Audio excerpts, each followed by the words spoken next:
A correção agora é a letra B da número 4. Então, temos aqui o sistema de 3 incógnitas e 3 equações. Vamos calcular essa resolução desse sistema através de Cramer. O que eu vou fazer? Eu vou montar a matriz D, onde eu vou pegar os coeficientes de x, vou colocar aqui como primeira coluna da minha matriz, os coeficientes de y, vai ser a segunda coluna da matriz, os coeficientes de z, que são esses sacados em vermelho, né? Terceira coluna. Igual a número 1 de novo, ó. Pega a primeira e a segunda coluna, repete. Calculando a diagonal principal, vai dar, multiplicando, menos 1, 2 e menos 2. Agrupando tudo, vai ter menos 1, porque esses dois podem ser cancelados. Agora, multiplicando aqui a diagonal secundária, vai dar 1 e 4. Agrupando aqui, nós vamos ter 6. Então, pega produto da principal, que é menos 1, com o oposto do produto da secundária, que é 6, então, menos 6.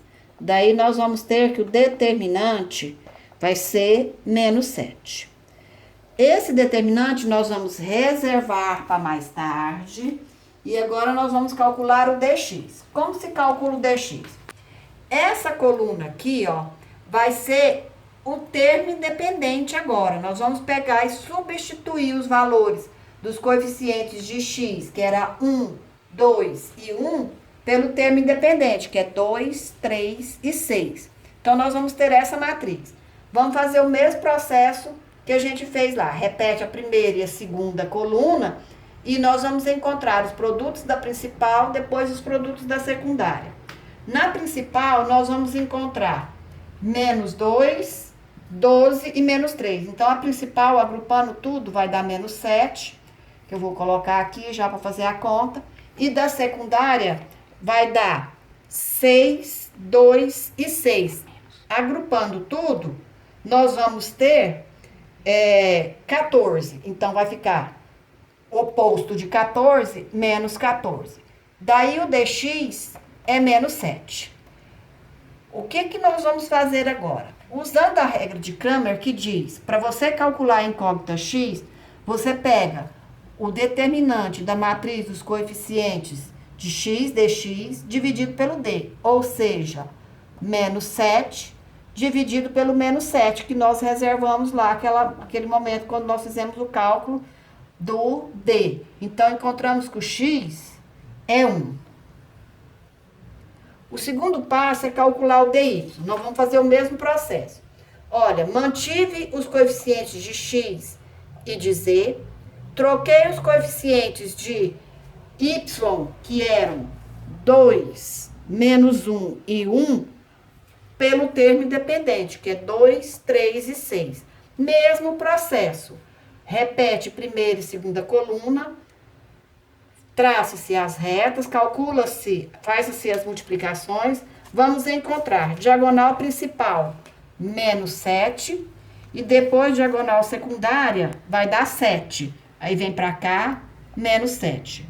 Então, nós vamos ter menos 7, menos 14. Esse é o nosso DY. Vamos substituir na regra de Cramer, dy dividido pelo d, ou seja, menos 14 dividido pelo d, que nós já tínhamos encontrado, que é menos 7. Daí, encontramos que o y vai ser menos 14 dividido por menos 7, 2. Para achar o z, nós não precisamos usar Cramer.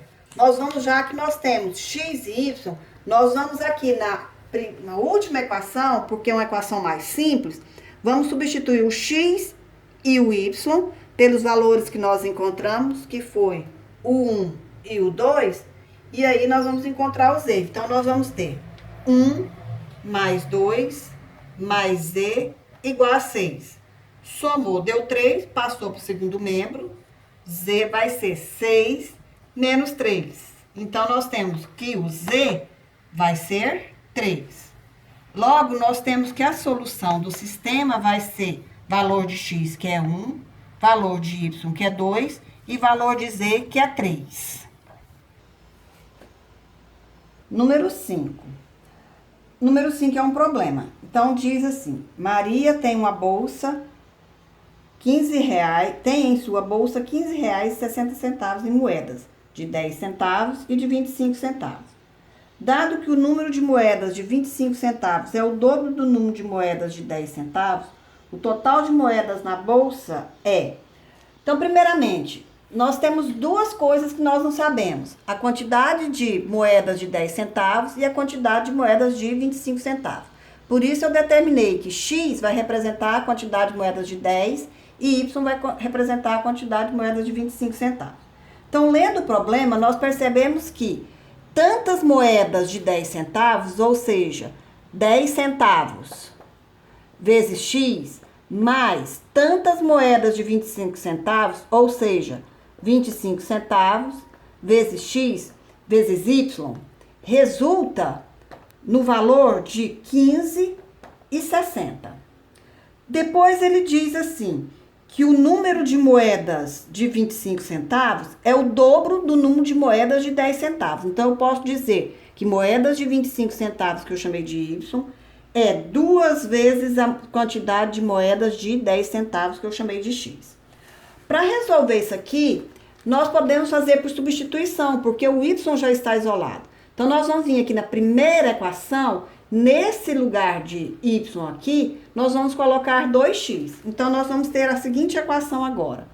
0,1x mais 0,25 vezes o Y, que é 2x. Isso resulta de 15,60.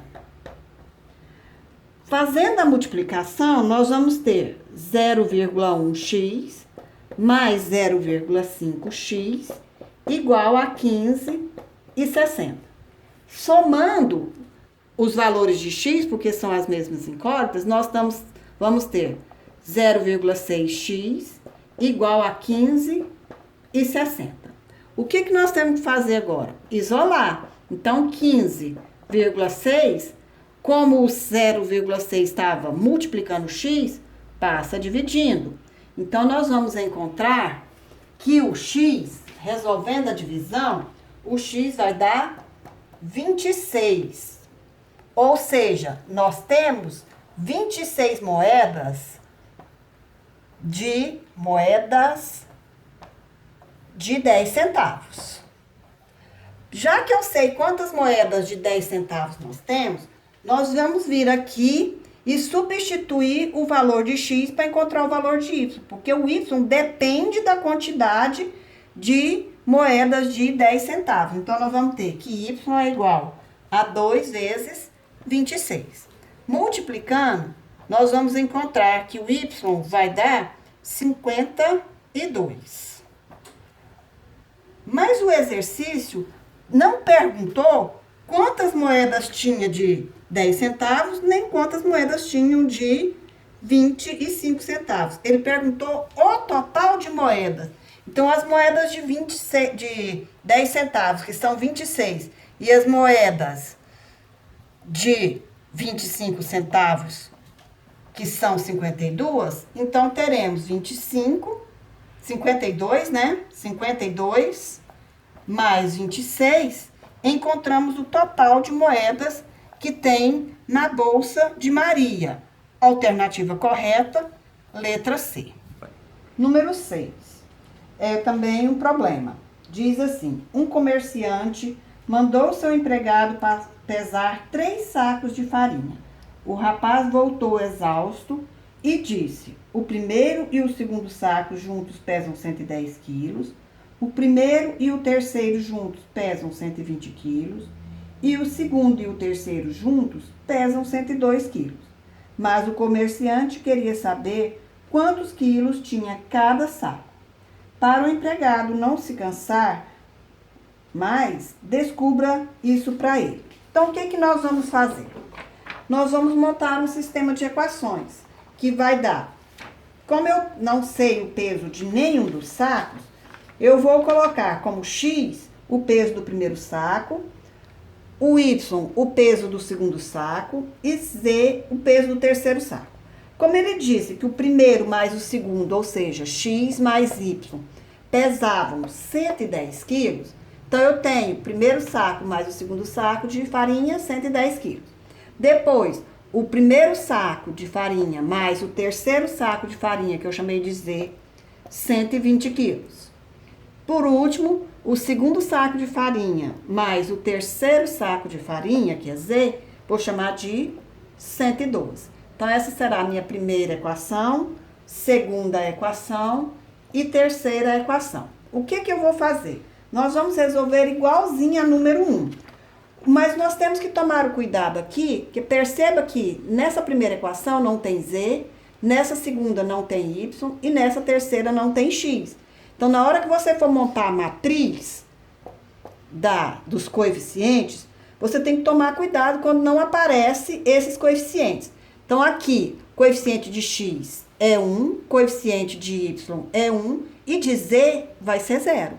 Já nessa aqui, coeficiente de X é 1, de Y é 0 e de Z é 1.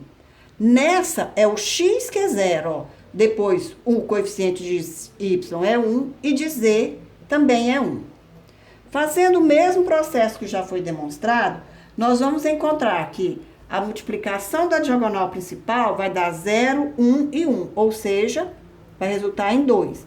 E os produtos da diagonal secundária vai dar 0. Então, eu tenho que o D é somente esse, mas o oposto, então, menos 2. Agora, nós vamos calcular o dx. Mesma coisa, nós vamos substituir os coeficientes de x, que é o 1, 1 e 0, por 110, 120 e 112. Então, nós vamos ter a matriz 110, 120 e 112. Repetindo os coeficientes de x, de y, que é 1, 0 e 1, e o de z, 0, 1 e 1.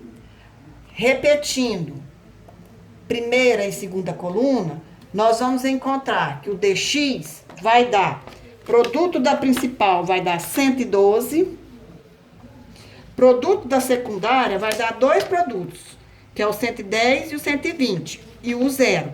Juntando, dá 230. Então, oposto, menos 230. Então, encontramos que o dx vai ser menos 118. Usando a fórmula que já foi passada, nós temos que o x vai ser o dx, que é menos 118, dividido pelo d, que é menos 2. Daí, nós vamos encontrar que o x vai dar 59 moedas. No caso aqui, eu não preciso fazer dy, porque repara que tem nessas equações aqui, onde nós necessitamos calcular o y e o z, o valor de x que eu já conheço. Então, eu vou vir aqui e substituir o x na primeira equação, nós vamos encontrar o y. E na segunda, substituindo o x, nós vamos encontrar o z. Então, nós vamos ter, na primeira equação, 59, que é o valor de x, mais y, que é 110. Então, nós temos que o y vai ser 110 menos 59. Então, nós temos que o y dá 51. Agora, substituindo o x na outra equação, que é a segunda, que é x mais y igual a 120, nós vamos ter 59 mais o z igual a 120. Então, nós temos que z é 120 menos 59. Daí, temos que o z é 61. Então, encontramos o peso do primeiro saco, do segundo saco e do terceiro saco de farinha. Ó, essa revisão é a base da nossa avaliação. Então, estudem, mas não se prendam somente à revisão. Temos que estudar também as outras atividades que foram feitas e o conteúdo.